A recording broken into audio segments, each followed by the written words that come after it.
Le président Laurent Gbagbo demande des comptes à Alassane Dramane Ouattara et lui demande de mettre des tickets à la disposition des Ivoiriens.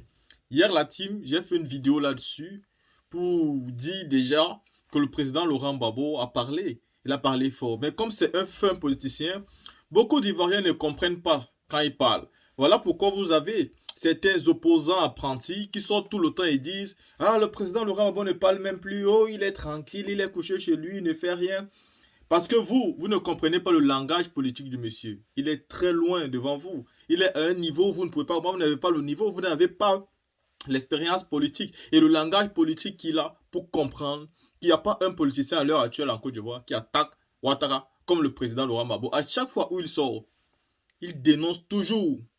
À chaque fois où il sort, il dénonce toujours. Mais vous avez des opposants qui se permettent souvent de dire non, il ne fait rien, il ne dit rien.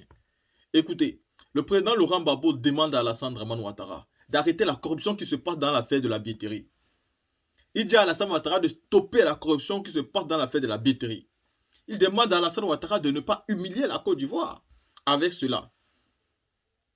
Aujourd'hui, vous savez, la Côte d'Ivoire, il faut le dire, a ceci de différent, c'est que les réseaux sociaux font partie des choses, des plateformes qui dirigent la Côte d'Ivoire.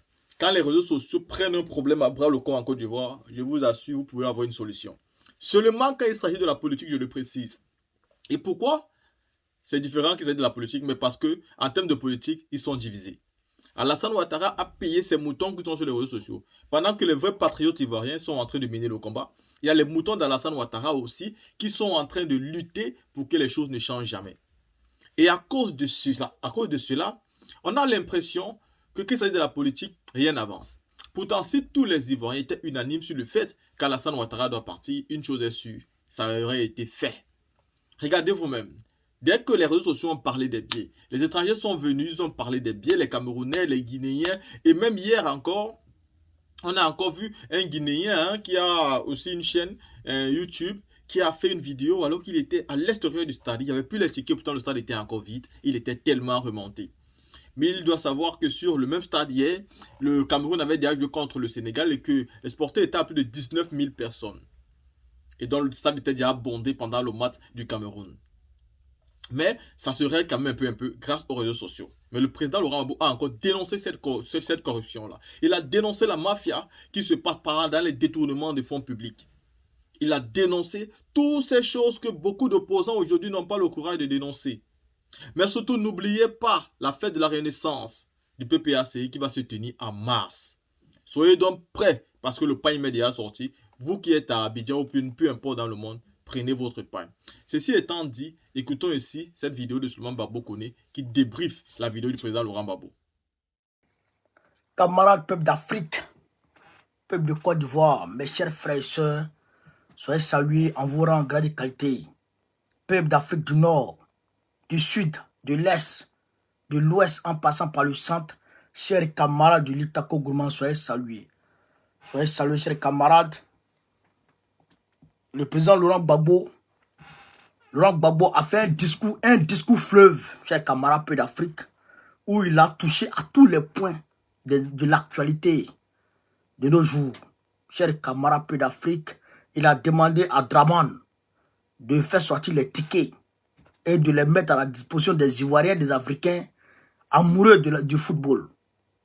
Frère, il est ici en France, minuit 39. Je pense qu'il est en Côte d'Ivoire 23h39 également. Donc, je vous demande de faire le maximum de partage, de mettre la vidéo partout à travers mon anti-cher et camarades peu d'Afrique. On va rentrer dans la vie de suite très rapidement. Donc, on est parti, hein? On est parti. Continuez à partager, parce qu'il y a une lecture du discours du président Laurent Gbagbo. Écoutez attentivement. Prêtez l'oreille. Voilà.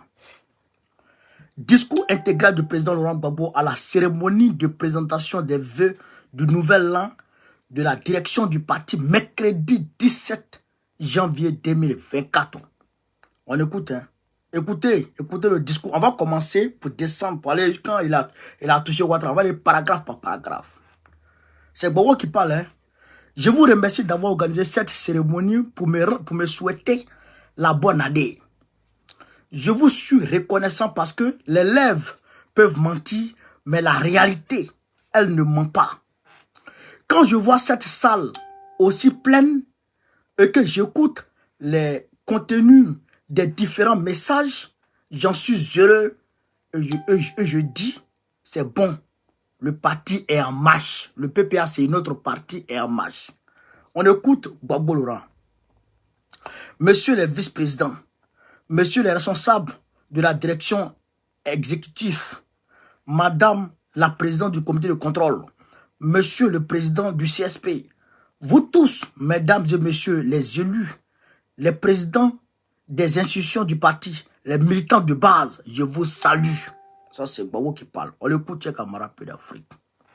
Vous savez, je suis resté un peu caché ces derniers temps parce que j'étais malade. Il dit qu'il était malade. Il est resté un peu caché parce qu'il était malade. J'avais la goutte. Le pharmacien Dano Djedje m'a expliqué d'où ça vient. Ce que c'est. Les médecins aussi. Mais ils m'ont soigné. Je suis guéri. Il avait la goutte. Vous savez, les petits plaies qui sont sur les pieds, souvent sur les mains, tout ça. Il avait ça, mais il est guéri. Vous savez, le monde d'aujourd'hui, le monde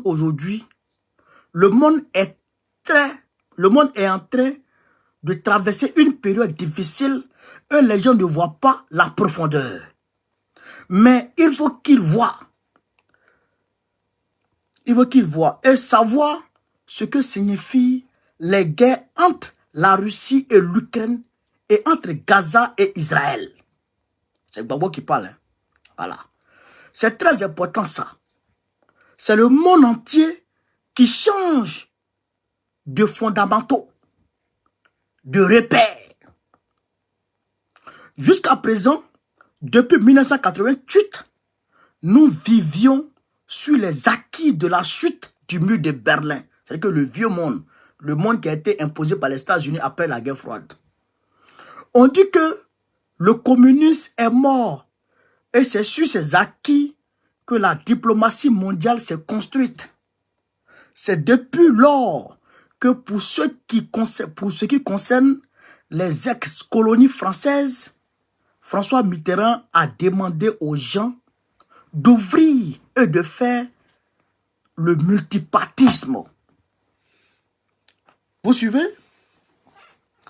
Ça a été la même chose pour les ex-colonies britanniques, etc. Aujourd'hui, on se rend compte que les choses ne sont pas aussi faciles. Les États-Unis croyaient qu'ils dirigeaient le monde seuls depuis que Moscou s'était écroulé avec le mur de Berlin.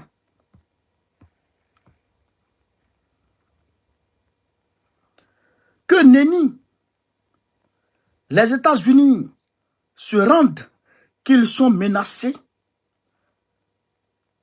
Attendez, hein, parce qu'il ne faut pas y mélanger, j'avais perdu le fil là. Les États-Unis croyaient qu'ils dirigeaient le monde seul depuis que Moscou s'était écroulé avec le mur de Berlin. Voilà. Que nenni. Les États-Unis se rendent compte qu'ils sont menacés sur le plan économique par l'émergence naissante de la Chine et sur le plan militaire par l'émergence russe, par l'hégémonie russe. Camarades Paix d'Afrique, partagez, mettez le cœur. Voilà les nouvelles données. Se rendant compte de cela, que faut-il faire? Sinon, le problème de l'Ukraine, c'est un petit problème. En 2022, j'avais demandé la cessation des belligérances. Et les Américains ont poussé. Ils se retrouvent devant l'impossibilité qui était visible depuis longtemps. L'impossibilité de vaincre la Russie. Mais qu'est-ce que l'Ukraine? Mais qu'est-ce qu'est l'Ukraine par rapport à la Russie? L'Ukraine résiste, mais ce ne sont pas eux qui se battent. C'est l'OTAN sous le label de l'Ukraine. C'est Gbagbo Laurent qui le dit. C'est l'OTAN sous le label de l'Ukraine. Si ce n'est pas Gbagbo qui dit ça, je ne sais pas quel opposant politique peut dire ça de sa vie. Ça là, C'est Gbagbo qui dit ça. Il dit ça direct. Nous voyons les premiers déploiements de la force de l'OTAN depuis la chute du mur de Berlin.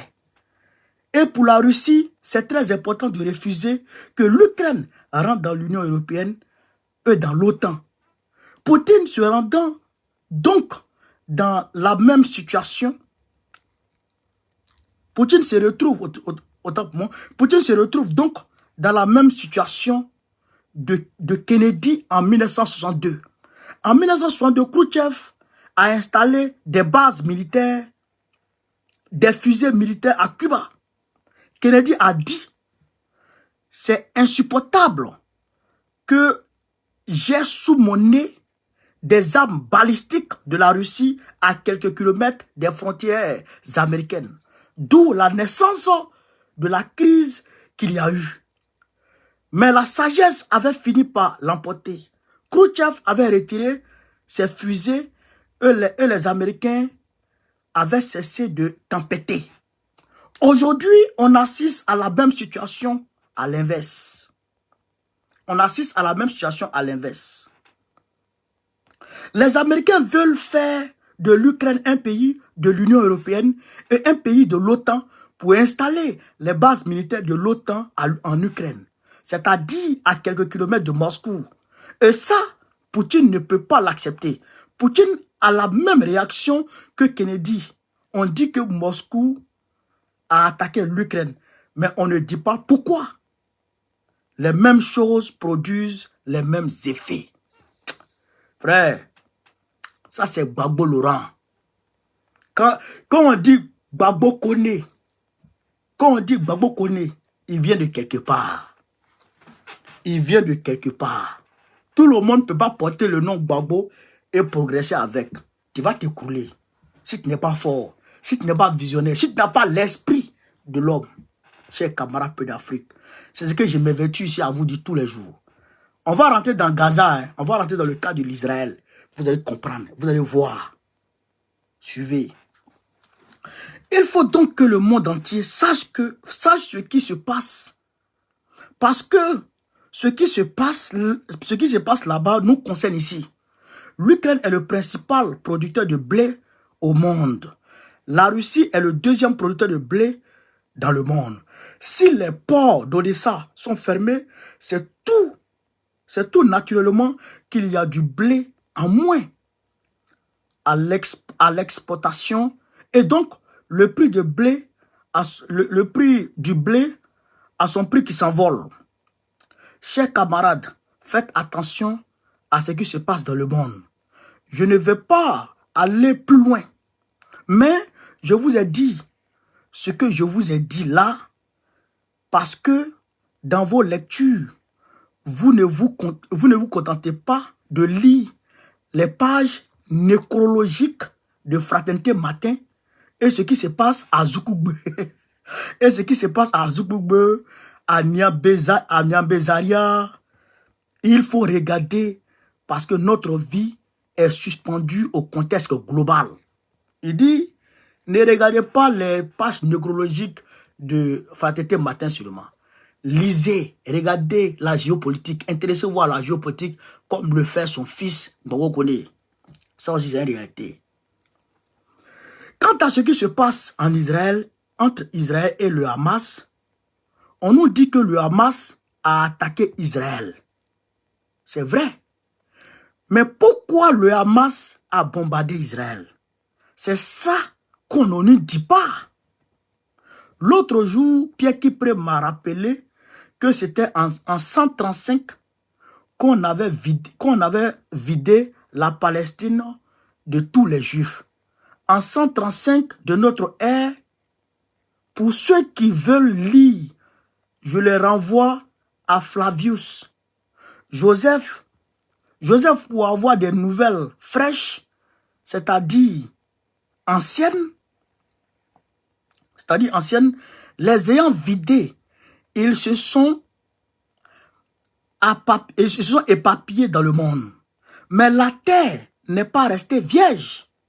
Ceux qui vivaient là ont été retrouvés là en 1948. quand on a voulu implanter la nouvelle nation juive après les horreurs de l'Holocauste que Hitler avait mis en œuvre.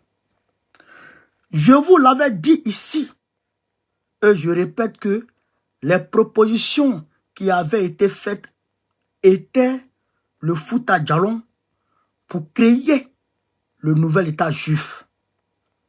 Écoutez très bien la partie là. L'Ouganda et la Palestine. L'Ouganda et la Palestine. Dieu nous a gardés parce que c'était nous qui étions en première ligne. Peut-être que j'aurais été Hezbollah. Écoutez, Babo dit, peut-être qu'il aurait été Hezbollah si les gens avaient choisi l'Ouganda. Parce que la nouvelle, les Juifs qui sont en Israël aujourd'hui, là, ils devraient aller soit en Ouganda ou en Palestine. Dieu a fait qu'ils ont choisi Palestine. Babo dit, s'ils avaient choisi Ouganda, lui peut-être qu'il serait Hezbollah. Et puis les gens ont commencé à rire. Lui-même a commencé à rire. Écoutez très bien. En allant s'installer en Palestine, ils ont dû dégager la terre pour que le nouvel État soit créé. J'habite Maman.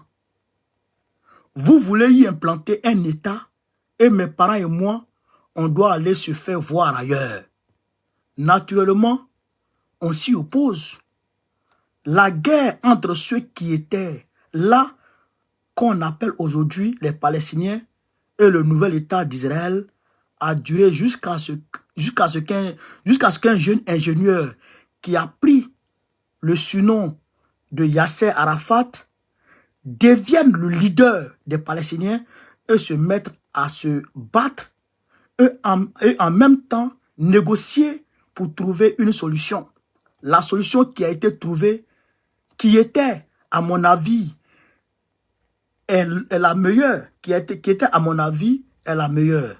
C'est une solution à 2 États. Babo dit que c'est la solution à 2 États qui est la solution la meilleure pour lui. Un État palestinien et un État juif. 2 États dont les frontières vont être négociées et qui vont être côte à côte. Cette solution a permis de calmer la guerre. Et on s'est habitué à voir un Yasser Arafat non pas comme un combattant, mais un négociant partout. Aux États-Unis, en France, je l'ai... C'est quoi ça? Les sorciers veulent nous empêcher de lire. Les sorciers veulent nous empêcher de terminer le discours de Gbagbo.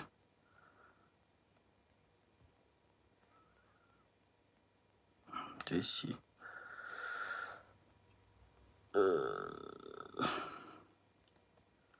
Voilà. La solution qui a été trouvée, voilà, un État palestinien. Voilà. Et on s'est habitué à voir un Yasser Arafat, non pas comme un combattant, mais un négociant partout aux États-Unis, en France. Je l'ai rencontré avec Simon Pérez. Il a rencontré Yasser Arafat avec Simon Pérez. Je les ai rencontrés tous les deux à l'international socialiste. À l'international socialiste. Je crois qu'au Det Sowe, tu les as vus aussi. Lui, il partout, il y a un témoin. Quand nous étions à Rome, c'était d'ailleurs embêtant pour moi parce que Yasser Arafat habitait le même étage que moi. Quand je sors de mon appartement, je ne peux pas avancer parce que c'était rempli de soldats palestiniens, gardes de corps. Alors, solution à 2 États jusqu'à ce que George Bush Jr. des États-Unis et Netanyahou, qui est là d'Israël, refusent d'appliquer la solution à 2 États. D'où la résurgence de cette crise. Donc, quand on dit que le Hamas attaque, c'est ce qu'il faut dire. Voilà pourquoi ils attaquent. Parce qu'ils n'ont plus d'espoir d'avoir leur État comme ils veulent. Et c'est maintenant, voyant le danger, la guerre se lever de nouveau, que l'administration Biden, par la voix de son ministre des Affaires étrangères, revient à la solution à 2 États. Mais que de morts, que Que de morts pour revenir à une solution qui avait déjà été trouvée depuis. S'exclame le président Laurent Gbagbo. Que de morts, que de morts, que de morts. Donc, espérons que cela va prospérer et qu'ils vont marcher vers la même direction. L'Afrique du Sud a été la nation courageuse. Et je suis fier, il dit il est fier. Je suis fier de cela. Elle a déposé plainte contre Israël pour génocide. Oui, l'Afrique du Sud l'a fait et puis deux autres États l'ont fait aussi, je crois. Bon, deux autres États l'ont fait. Deux autres États sud-américains l'ont fait. Je vais retrouver ça, je vais vous envoyer. Pour ceux qui lisent le Chili et puis, je crois, le Mexique ou voilà, ils ont fait. Et je suis fier de cela. Elle a déposé plainte contre Israël pour un génocide. Pour ceux qui lisent la Bible, Gaza, c'est là où il y avait les Philistins qui avaient été Samson. Écoutez très bien, chers camarades peu d'Afrique. Donc, Gaza n'est pas une ville neutre. Elle est ancienne. Espérons que le caractère génocidaire de la lutte d'aujourd'hui va être reconnu. Mais surtout, espérons que les négociations vont aller vers la construction de deux États. Youssouf, merci pour les étoiles. La construction de deux États. Voilà. Sinon, il n'y a pas d'issue. Donc voilà les deux grands conflits, mais qui nous concernent. Aujourd'hui, c'est l'Afrique du Sud qui est engagée, mais parce que les autres chefs d'État africains ne sont pas courageux. Ramaphosa est courageux et l'Afrique du Sud est courageuse. Je salue les Sud-Africains pour leur implication dans la paix mondiale. Parce que cette paix, quand elle est mise à rude épreuve, le monde entier n'est pas tranquille. Je vous ai parlé de ces deux problèmes, mais je ne sais même pas qui a dit un jour, je ne sais même pas comment les gens peuvent penser que l'Ukraine peut battre la Russie. Je ne comprends pas comment même l'Ukraine peut penser que les autres pays peuvent venir se battre pour elle. La Russie qui a marché avec ses soldats jusqu'à Berlin pendant la Deuxième Guerre mondiale. Mais je ne sais pas, et ils rient. Les gens pensent que quand on parle d'histoire, on n'a rien à faire. C'est pour s'amuser avec les faits passés. La Russie qui a marché avec ses soldats jusqu'à Berlin, et ils ont retrouvé le corps de Hitler. Et depuis, on ne sait pas ce qu'est devenu le corps de Hitler. Si l'ONU veut vraiment la paix au Moyen-Orient, il faut remettre sur la table la solution à deux États. Voilà ce que je voulais vous dire pour le monde. Pour ne pas que vous ne vous contentez pas de regarder les pages nécrologiques de Fraternité Matin. Donc voilà ce qu'il pourrait dire sur le monde. Chers camarades, cette petite partie, je voudrais qu'on prenne 2 minutes pour analyser. Est-ce que c'est pas ce que Gbagbo vous dit ici toujours? Est-ce que c'est pas ce que je vous dis ici toujours? Voilà, Gbagbo a marché. Bon, c'est moi, je pas marche dans les pas de Gbagbo. Mais Gbagbo m'a donné raison. Gbagbo m'a donné raison. Parce que les trisomiques, les Africains trisomiques, moutons, qui passent leur vie à rester dans l'émotion. Oui, Israël, oui, ceci. Je vous ai dit que vos aïeux qui ont été victimes de colonisation vous maudissent. Tous ceux qui vont soutenir ces gens-là, ces maudits qui tuent les peuples pour rien là, tous ceux qui vont les soutenir là, vos aïeux qui ont été colonisés vous maudissent. parce que c'est la même chose qui leur sont arrivées. Ça, c'est une réalité. Donc, on va maintenant passer à la Côte d'Ivoire. Voilà. En ce qui concerne notre pays, il y a des détournements. Même au niveau de la CAN, je ne sais pas s'il faut dire détournement d'argent ou détournement de billets. Vous savez, nous, on a gouverné pendant 10 ans. Je regarde le pays. Oui, les Ivoiriens sont frileux devant l'argent. Ils sont friands d'argent. Donc, moi, je ne donnerai pas de leçons. Mais ce que je peux dire, c'est seulement de rappeler le comportement que j'ai eu à l'époque quand on parlait de détournement d'argent autour de moi, partout. Pour le café cacao, tout le monde parlait de détournement d'argent. La filière café cacao que nous avons remis aux paysans. Quand j'ai dit, donnez-moi le pouvoir pour que je puisse, pour que je vous le rende, voilà, pour que je vous le rende, j'ai rendu le pouvoir aux paysans, effectivement. Et ce sont les 500 Kwao, oui, les tapés d'eau, Bléou, Aka, etc. C'est eux qui géraient.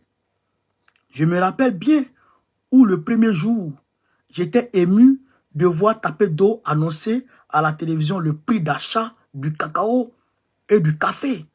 C'était la première fois en Côte d'Ivoire.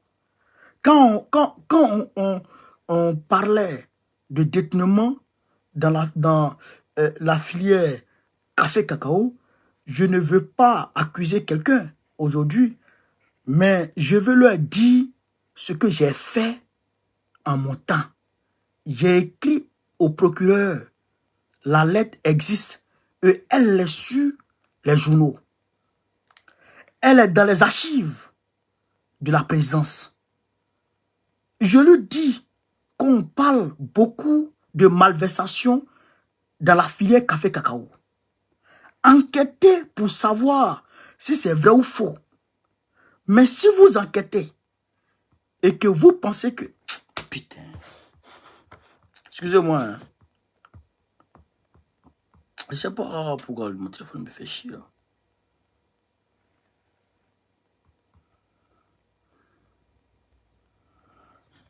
C'est quoi? Mais si vous enquêtez et que vous pensez qu'il y a de quoi poursuivre, alors poursuivez. Et il a enquêté et il a poursuivi. Des gens qui étaient très proches de moi sont allés en prison parce qu'ils n'ont pas fait ce que je leur ai dit, de faire. Ils ont fait ce que leurs proches leur disaient de faire. Donc, ils sont allés en prison. Je peux rappeler ça à nos amis qui sont au pouvoir aujourd'hui pour leur dire que ce n'est pas comme ça qu'on fait. Enfin, c'est une solution. On demande au procureur de faire son travail et de le faire jusqu'au bout. Sinon, quand on laisse s'installer de rumeurs de détournement ici, de détournement là, ça paralyse l'économie. Donc, il faut veiller à rendre l'atmosphère saine et propre pour que l'économie puisse avancer. Voilà ce que Gbagbo propose à Draman. Chers amis, voilà ce que je voulais vous dire. Il y a moyen de sortir de ces goulags de corruption. La Côte d'Ivoire n'est pas le seul pays où il y a la corruption. Le seul médicament, c'est de juger les corrompus, les chercher, les trouver, les laisser s'ils ne sont pas réellement corrompus et les condamner s'ils sont réellement corrompus. C'est ça qu'il faut faire. Chers amis, voilà ce que je voulais vous dire. Maintenant, au niveau du parti, j'ai reçu, il y a longtemps, le président exécutif et le secrétaire. Le président du CSP n'était pas là parce qu'il était en deuil, Yako.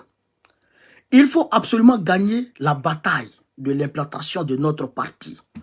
Parce que j'entends des gens dire, oui, on veut que Gbagbo vienne ici, oui, je peux venir, je peux bien venir, mais ce n'est pas moi qui implante le parti, c'est eux.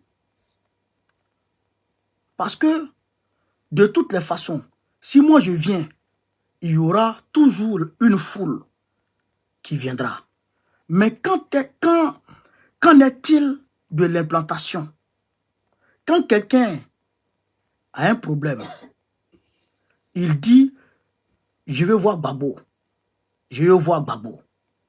Mais enfin, tu es dans un village reculé de Danané.